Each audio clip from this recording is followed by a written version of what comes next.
I'm Don Daler. Our first report from 2000 is the story of a man who was America's #1 drug informant for more than a decade, living undercover and busting drug rings all across the country. The government paid him millions, and he put hundreds of criminals behind bars. But all the while, he was hiding a secret.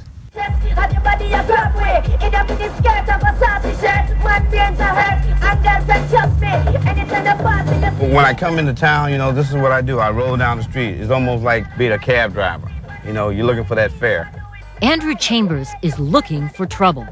It's just like what they say, the early bird catch the early worm. You know, I'm up looking around, riding. Posing as a high roller from out of town, he cruises low-income neighborhoods. When they see you driving something nice, I mean, you could blow at a guy, you know, and he don't know you. But, you know, he know you got the right toys you're playing with. But this is no game, and Andrew Chambers is no one to play with. According to the Drug Enforcement Administration, Chambers is the single most active undercover informant in drug enforcement history and one of the highest paid. Richard Fiano is Chief of Operations for DEA. He was responsible for the seizure of over 1,500 kilos of cocaine. That's 1.5 tons. Hundreds of arrests were made, and about $6 million of assets were seized. For 16 years, an unheard-of career in the shadowy world of informants, Chambers put 445 criminals behind bars, often putting his life in danger. Alone, he infiltrated violent narcotics organizations, helping the feds seize drugs with a street value of tens of millions of dollars. You don't know what he's thinking. You don't know if he's trying to rob you. You don't know if he's going to kill you. You owe me 6-1. As federal agents watched with hidden cameras, Chambers would buy and sell large quantities of heroin, crack, or cocaine. If I'm going to come get him, I'll just say, hey, look here, man, your weights, I'm going to come get your weights. Okay. When Chambers gave the bus signal, taking off his hat, the agents would move in. I have to believe that you found your job thrilling. There was an excitement to it, wasn't there? Yeah, the excitement is that you can do this. Can't nobody else do this like I can do it. But he's not doing it anymore. Today, the man once hailed as a hero has been publicly disgraced. Labeled a liar and a flim-flam man by newspapers across the country, his cover has been blown, his life endangered, his career destroyed. All because this master of deception tried to hide his own secret past. Mr. Chambers, everyone agrees, is incredibly good at what he does. The problem, though, is that he has lied in court, which perverts the system. Former federal public defender Dean Stewart is the man who blew the whistle on Chambers. All of the witnesses are expected to tell the truth when they come in, and that hasn't happened here. But ultimately, if the bad guys are in prison, isn't that what the war on drugs is all about? Ultimately, if the process of getting a fair trial for all of us goes down the tubes, then no, it's a cost that is far too high. What are you doing now? Giving up on the war on drugs? You just giving up just because of an allegation that's really, to me, not that much? That allegation, perjury, is a felony. But Andrew Chambers says he didn't lie about the facts of the case. He only lied about himself. Still, scores of felony convictions could now be in jeopardy, and the public outrage has sparked a firestorm at the highest levels of the DEA. Was Andrew Chambers a hero who risked his life to put drug dealers behind bars? Or was he simply a liar who put people in prison just so he could be paid? Are you a good guy or a bad guy? I'm not no saint. I'm not no saint. I'm not no hero. I'm just a person out here doing what's got to be done. If you're looking for clues as to how Andrew Chambers flourished in the underworld, they're not here. He was raised in a middle-class suburb of St. Louis, far from the drugs and violence of the inner city. A mediocre student, he dropped out of high school and never finished his stint in the Marines. He says he didn't find his calling until 1984, when he walked into the St. Louis office of the DEA. I wanted to be a policeman. Well, not a policeman. I wanted to be an agent, like an FBI guy. Without a college degree, he wasn't qualified to be an agent, But there was something he could do. They told me that I could be an informant for them. It's like a spy. You're going to be out there on the street. You're trying to find out something. Do you consider yourself to be a snitch? I don't think I'm a snitch. Tell you the truth, I think I'm really an agent without a badge and gun. Unlike most informants, Chambers says he wasn't trying to beat a rap or get a lighter prison sentence. Did you ever get into trouble growing up? No. No juvenile record? No. Have you ever tried drugs? No. You've never I can tried? take a urine test anytime. As a rookie informant, Chambers surprised everyone by targeting and bringing down some of the biggest drug dealers in St. Louis. Did they give you any training? No. This is just something that came as a gift. Thank you very much. That gift, according to DEA agents, was Chambers' uncanny ability to make drug dealers believe he was one of them. Instead of a badge, a gun, and a bulletproof vest, the tools of his trade were a suitcase full of brand-name clothes. When you're on the street and you're dealing with the type of drug dealers that I'm dealing with, you can't be wearing the different logos with different things. It has to be matching. A wad of what he calls dirty money. Dirty money is just money that your nickel and dime dope dealers have. And most important of all, a classy set of wheels. The car is going to make the people look. When a person sees you or whatever they're doing, oh, that's a dope boy over there.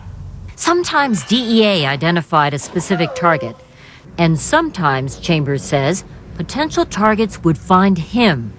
Is he the one that other agents would say, get Andrew, he can do it? I think that's exactly the reputation Andrew had. We could put him into an area, we could identify a drug trafficking organization, and Andrew would infiltrate it within a few weeks. It wasn't long before Chambers was living undercover 24 hours a day, often for months at a time.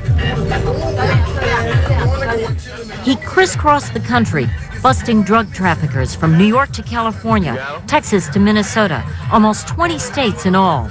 9 people have been arrested so far. More arrests are expected. His cases read like a who's who of the drug world. Ralph Pluky Duke, the longtime Minneapolis cocaine kingpin. Sean Adderley, the so-called Al Capone of the Bahamas. And Cecil Fuller, whose family ran one of the biggest crack rings in the country. You put your life in danger. Why was it your job? It should be anybody's job. It could be your job. It's just that I got the ticket to be out here fighting it. And that ticket paid off, beyond his wildest dreams. According to DEA records, Chambers was paid up to 25% of the value of drugs and cash seized in every bust.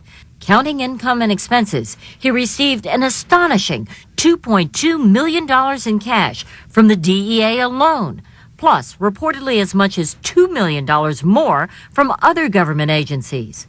Was he worth it? I would say that question is probably better posed to the communities where Andrew Chambers infiltrated those organizations. People can walk the streets and the kids don't have to live in sleep in bathtubs because of drive-by shootings. So, me personally, I think it was.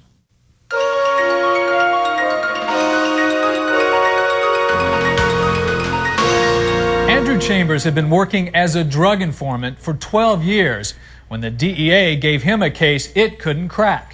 The target was Everett Stanley Jr., suspected of running a nationwide heroin and cocaine ring. Not surprisingly, Chambers got his man. But as you'll see, in the process, he lost almost everything else. Los Angeles, 1996. Alleged drug trafficker Edward Stanley Jr. is about to be busted by the nation's top drug informant, Andrew Chambers. Stanley had everything that you need in the dope world to make it. Cars, business, money, dope. Within weeks, Chambers did what law enforcement had been trying to do for years. He says Stanley offered to sell him 300 kilos of cocaine with an estimated street value of $6 million. In this FBI surveillance tape, Chambers says he's buying Mexican heroin from Stanley. I'm getting ready to take the dope out of his car and put it into my car. And right now, I had the money inside my pants, and I'm taking it and putting it in his car and showing him the money. If you notice, he has a cell phone in his hand. That cell phone would be Chambers' undoing. While the informant was undercover, a federal wiretap on that phone revealed that Stanley was plotting a murder with this man, Daniel Bennett. The victim was gunned down execution style, and after pleading guilty to conspiracy to commit murder for hire, both Stanley and Bennett were sentenced to life in prison. But it was Chambers' face that ended up on a wanted poster, put out not by law enforcement, but by Bennett's attorney, Dean Stewart. Stewart's goal? To get information about Chambers that would help clear his client. He was shocked by what he found. Court transcripts revealed that Chambers had lied under oath in more than a dozen cases, beginning in 1985. It was clear from what our chief investigator had learned that Mr. Chambers had committed perjury many times. In fact, Perjury? Perjury. What did he lie about? He would lie about his prior conviction. He would lie about his arrest record. He would lie about his taxes, state and federal, whether he'd ever paid them or not. And he's even lied in the past about whether or not he lied prior to that. Officials say Chambers' criminal record, compared to most informants, is relatively minor. He was arrested for assault and disturbing the peace in several domestic disputes, forgery, theft, insufficient funds, impersonating a DEA agent, and soliciting prostitutes in Houston and Denver. All but one of the charges were dismissed, 2 of them after the DEA intervened on his behalf. His only conviction? A 1995 misdemeanor for soliciting a prostitute. You want to get mad because of solicitation? You want to get mad because I said that I had never been arrested? I mean, I can see if I said I'd never been arrested and I got a rap sheet from here to Buck Tulsa. But it's not like that. If Andrew Chambers is not lying about the substance of the case, merely, if you will, lying about his own background, what difference does that make? The things that lead up to when the videotape starts rolling with DEA, we never hear about that. So maybe there's entrapment going on. Maybe there's threats. We don't know any of that.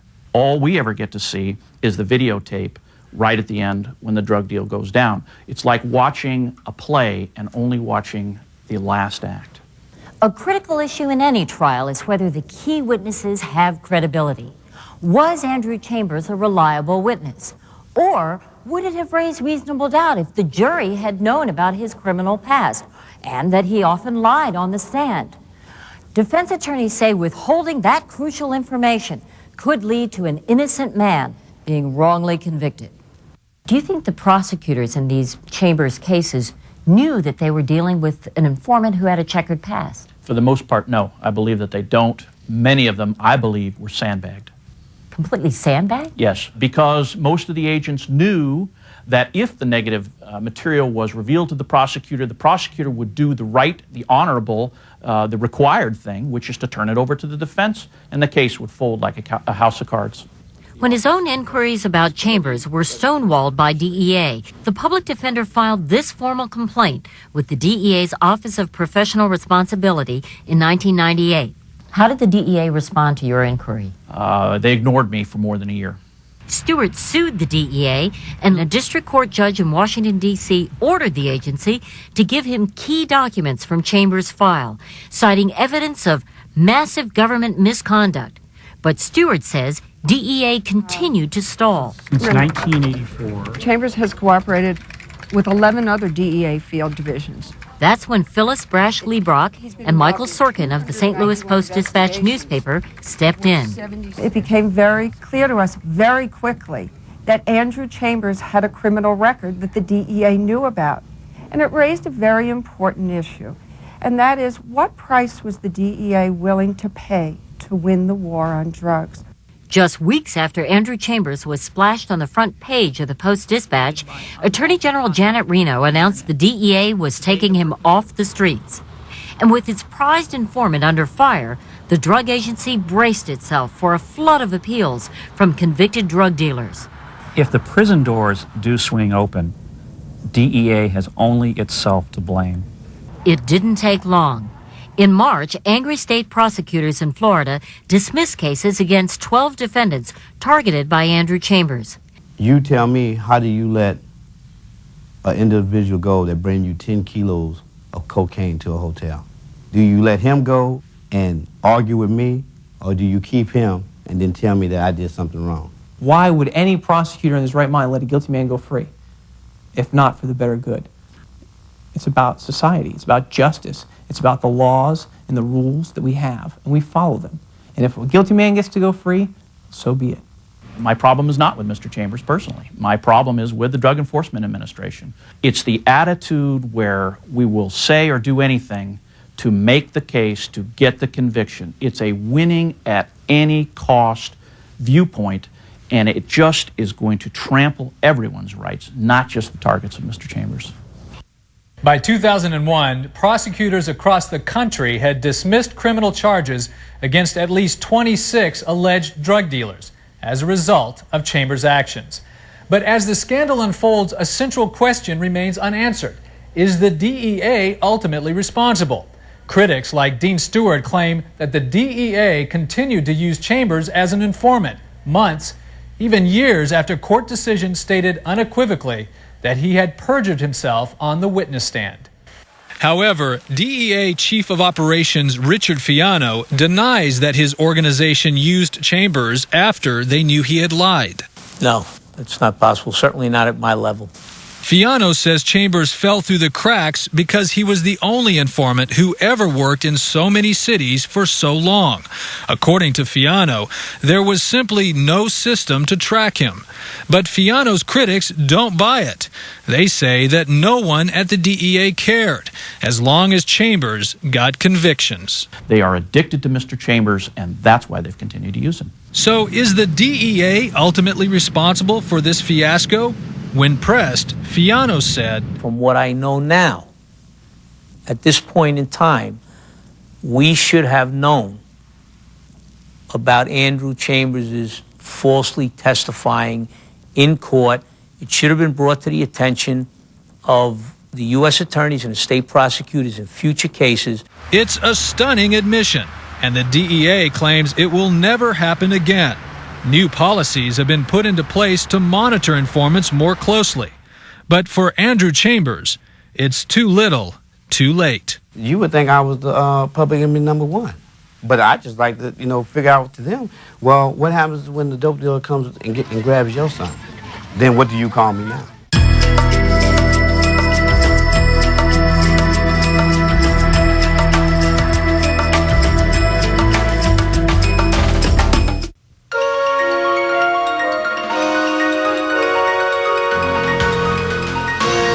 Our next report from 1998 examines how U.S. Customs agents turned a pot smuggler into a cocaine kingpin and looked the other way while he got rich, dumping billions of dollars of dope onto the streets of America. New Year's Eve, 1988, when Rodney Matthews touched down at his private airstrip in Damon, Texas, hauling a ton of pure cocaine. Have you ever seen a picture of 1,800 pounds of coke? That's a lot of dope. That seizure of 1,800 pounds of coke was a big seizure. And we got the guy that was doing the deal, Rodney Matthews. The Texas Highway Patrolman pulled me over, asked me what was on the truck. I told him 700 kilos of cocaine.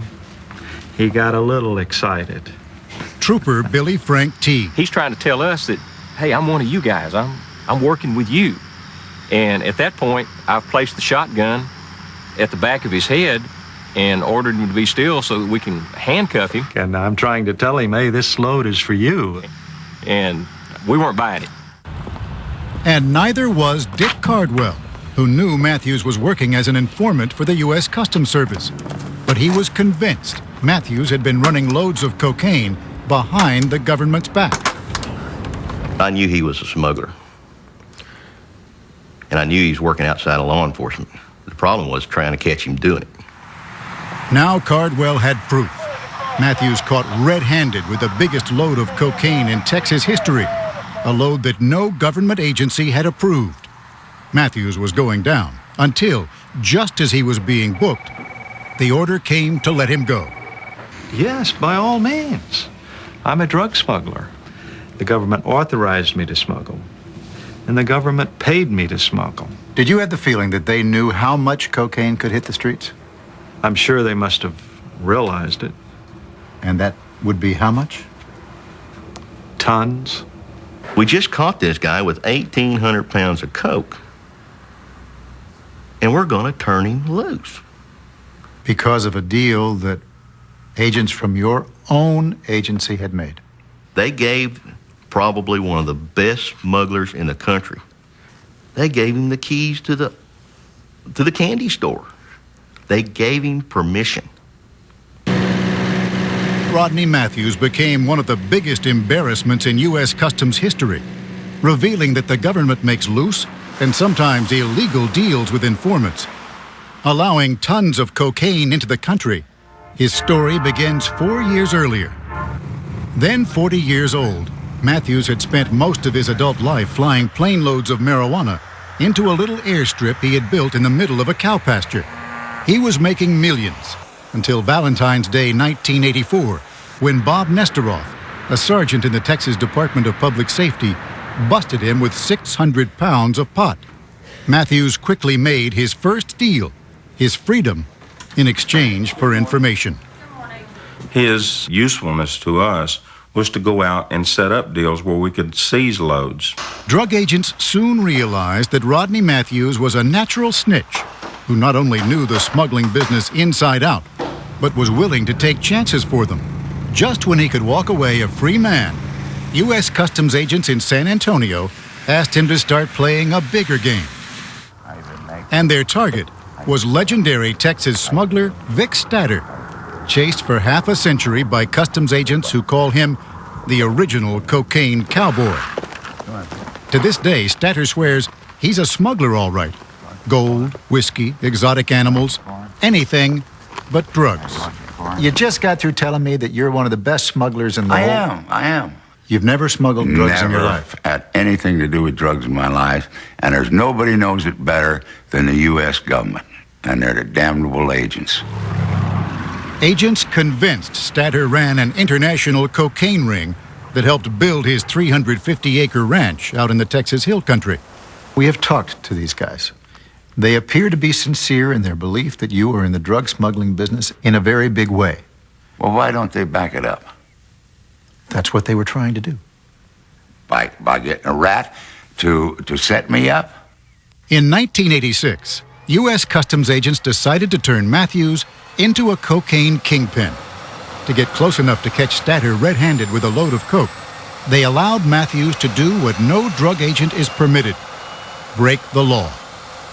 And it was clear that smuggling cocaine in and letting it hit the street was part of that deal. And making money on the side was part of that deal. Am I wrong? Did they just set you up in business? Yes, by all means. I made it very clear that I'm in this for the money. And make money he did, suitcases full, with the government looking the other way. Over that period that I worked with the government, I'm sure $10 million passed through my hands. Ranches, real estate, airplanes, at least a dozen airplanes. Some of them expensive airplanes. And making money right along with Matthews, his longtime friend and partner, Jimmy Ellard. We've moved about $6 billion worth of drugs over a 5-year period. About $6 billion. Back in the spring of 1985, Matthews had recruited Jimmy Ellard as a pilot. Ellard was busted 1 month later. I felt that Matthews was the only family I had at that time. One of us had a problem, the other one was there. That's the way it always was. Out on bail, Ellard fled to Colombia. His friend Rodney said he would help set him up in business. So I gave him a couple of names, and off he went. How did he do? Eventually, he did very well. He moved up. How far? Right up to the top. To the very top, becoming one of the biggest transporters for the man who was then the world's most powerful cocaine baron, Pablo Escobar. Pablo Escobar was a billionaire. When we ended up in 1990, I was a multimillionaire. Straight on runway 8 approach. By 1988, Matthews and Ellard's drug flights into Fort Lauderdale Executive Airport were so routine, they were calling themselves the Federal Express of cocaine. You figure as far as the government's concerned, that's just fine? Yes. It sounds like nobody's running things. You're off, well, you're off smuggling. Well, that's what I was supposed to be doing. off smuggling.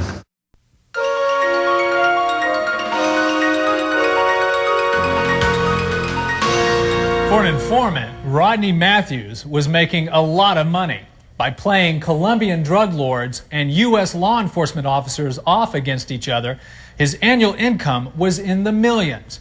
But Matthews was not nearly so good at catching Vic Stadler, the smuggler U.S. Customs agents wanted so badly. 3 years after he started his customs investigation, Rodney Matthews had turned up exactly nothing. How close did Matthews get in his efforts to bust you? He dated my secretary. And outside of that, the one time I met him, that was it. Well, let me see if I got it straight. He brings in tons of cocaine. Yeah. To get you. And it comes down to? Dating my secretary. Yeah. So what did U.S. Customs agents decide to do next? Federal prosecutors say that instead of shutting him down, Customs turned Rodney Matthews completely loose, giving him, quote, carte blanche to break virtually every U.S. drug law to nail Stadler. Well, it was like a 007 license. I didn't know the government did that. It was hard to resist. What could Rodney Matthews have done that would have been breaking the law with such license? Well, I seriously doubt they would condone murder. I sure hope they wouldn't. But drug smuggling is fine. I believe so. That's correct. That puts the United States government smack in the middle of dealing drugs. They're authorizing the man to do something that they're fighting. But the fact remains that they did it. When Rodney Matthews walked away from the biggest bust in Texas history, a free man, it didn't play too well in the local newspapers. And there were a lot of people who were embarrassed. Very embarrassed. The idea that the United States Justice Department and U.S. Customs would authorize cocaine to be smuggled into the United States. That was the central problem. No one had the authority to let Rodney Matthews break the law, and now the deal they had given him was coming under fire, which sent the customs agent who was supposed to be controlling Matthews running for cover. That agent was Tom Grieve. Was he told he could do whatever was necessary to fly cocaine and bust Vic Stadler? No. Was there anything said, anything that could have been in your wildest imagination misinterpreted to mean that Rodney Matthews could bring in a load and let it hit the streets? Okay. No, not hit the streets. No. See, no. Tom Grieve says that there was no carte blanche, nothing like carte blanche. Tom Grieve is simply a liar. Mark Conrad runs internal affairs for Customs in Houston. A 27-year veteran, Conrad spoke over the objections of the Customs Service. We got in bed with Rodney Matthews and the importation of a humongous amount of narcotics coming into the United States. And the reason wasn't because they were dirty. No. The reason is there's a great deal of pressure on agents in the field to make cases, to make the big one, and the bigger, the better. The customs agent involved, you, and the assistant U.S. attorney overstepped their authority and offered too much. And once it became an embarrassment, what could you say except, didn't happen? I don't care what those other guys say, didn't happen? No. They did an investigation. They did an internal investigation. It's totally unfounded. Which is true. The Customs Service investigation did criticize Tom Grieve for a lack of control, but it found no evidence of wrongdoing. In fact, the 18-page report never even mentions the controversial words carte blanche. The reason? Mark Conrad says there was a cover-up that continues to this day. We hide things. We cover them up. We're not honest at times within our own organization, and we're clearly not honest at times with the media. Tom Grieve was fired 2 years later, not because of the Matthews case, but because he had lied about the improper use of a government vehicle. And Rodney Matthews his real problem wasn't in Texas anymore. It was in Florida, and it was named Jimmy Ellard. One of the greatest shocks of my life is that day when I found out that Rodney Matthews had actually set me up. In March 1990, Ellard was arrested in Vero Beach, Florida. Agents who wanted Ellard to testify against his longtime partner showed him an old government report that proved Matthews was double-crossing Ellard since their pot smuggling days. I read the report 3 different times, and I just kept reading it, and finally the guy said, "Now, do you want to protect Matthews, or do you want to work with the government?" Hi, Carlene. This is Terry Thompson. I just wanted to... The answer was easy.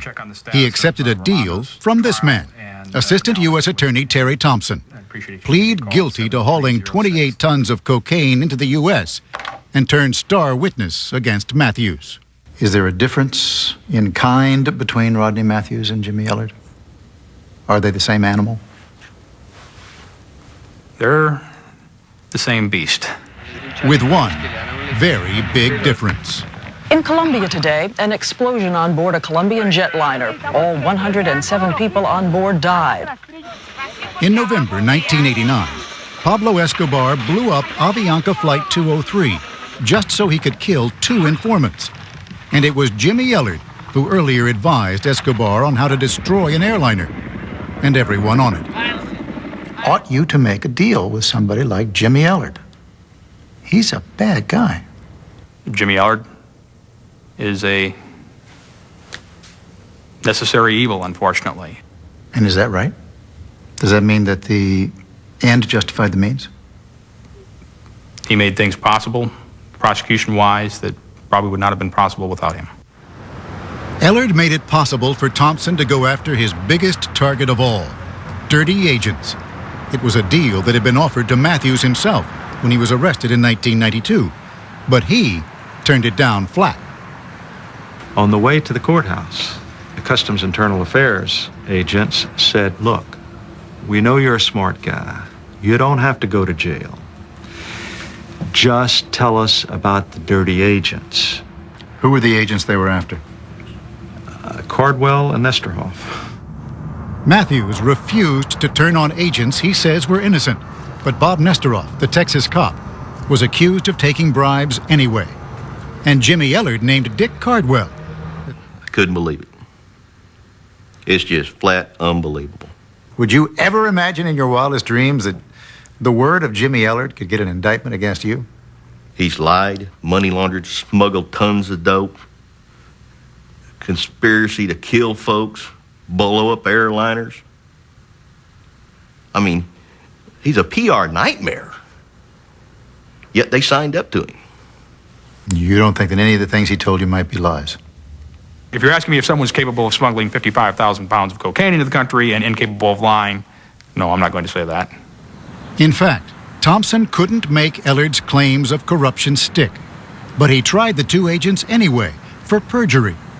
On September 13th, 1996, after a 5-week trial, it took a Houston jury only 2 hours to acquit them. They called the case a joke. And you're in here for how long? Until deceased. Rodney Matthews was convicted of smuggling 28 tons of cocaine into the U.S. He is now serving a life term in Leavenworth. So who takes the fall? Matthews. You don't see none of these agents in jail. Even the judge who sentenced Rodney Matthews attacked the U.S. Customs Service from the bench, saying its dealings with Matthews were, quote, sick, symbiotic, manipulative, and exploitive, an embarrassment for which the United States government should be ashamed of itself. You know, there were a lot of losers in this case.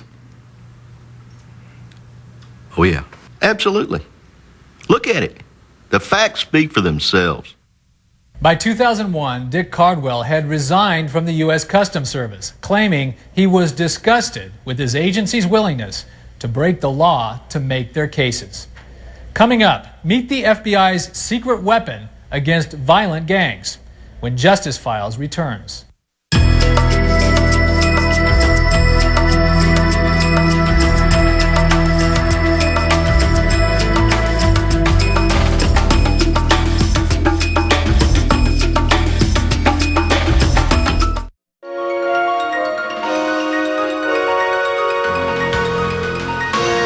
We've just looked at two informants who ended up disgracing themselves. Now let's turn to the story of an informant who ended up a hero, one of the best the FBI has ever known. In this report from 1999, he's referred to simply as Vincent, and his face has been obscured to protect his identity. You might think he's a character out of a movie, but the danger he faced was frighteningly real. And his ability to infiltrate secret organizations has earned him a lasting reputation. Vincent has spent most of his adult life lurking in the shadows, living a life of secrets and danger, pretending to be someone he isn't and to like people he can't. Vincent is a professional informant who has lived undercover for almost 2 decades, gathering intelligence for agencies like the FBI. Without a doubt, Vincent is the most incredible source that I ever had the privilege of working with. It was like, it's my makeup, it's something that's in me. I enjoy it, and I think I'm good at it. Vincent stumbled upon his strange and hazardous career while in federal prison. He was serving 9.5 years for an unarmed robbery he committed after returning wounded from Vietnam. In prison, he discovered 2 things about himself: that he seemed to attract the really bad guys, and that he had a chameleon-like ability to blend in. Behind bars, he began informing for the FBI. Wouldn't someone think that you were really being a snitch? No, I consider myself a professional operative. The snitch is the person who gets busted and roll over and gives up information for a person to volunteer their services becomes an operative. Just weeks after he was released, Vincent, armed with prison connections and street credibility, officially went undercover for the FBI. His assignment? Penetrate the Hells Angels. I saw pictures of you as a Hells Angel, and you were scary looking. Yes, ma'am. If you looked biker up in the dictionary, you would have seen a picture of Vincent. Byron Sage, who oversaw the operation called Rough Rider, says he suspected the Hells Angels were involved in making methamphetamine, selling cocaine, contract murders, extortion. The feds just needed the goods. So Vincent watched how they operated. He learned how they talked. For example, I'm sending you 2 clutch hubs for your Harley. What is a clutch hub? 2 ounces of cocaine. If it was an air cleaner, they would send amphetamines. They would send in speed. And then Vincent introduced the Hells Angels to a big-time drug dealer known as Fancy Pants, who was actually an undercover FBI agent. And we started dealing with cocaine right away. And I'm not talking an ounce of cocaine, we're talking kilos. They made a lot of money off of Fancy Pants. They didn't realize they were selling to the FBI. Vincent took the FBI behind these walls, sometimes by wearing a wire, more often by planting bugging devices, like at the Bridgeport, Connecticut clubhouse, where members stored their drugs in a coffin. I made a joke about it. I said, I like this. This is comfortable. I like to sleep in this. And I did. And I planted the wire. When you planted that wire, what happened? They were able to listen exactly where the drugs were going to be distributed and who all and how much they were making off of it.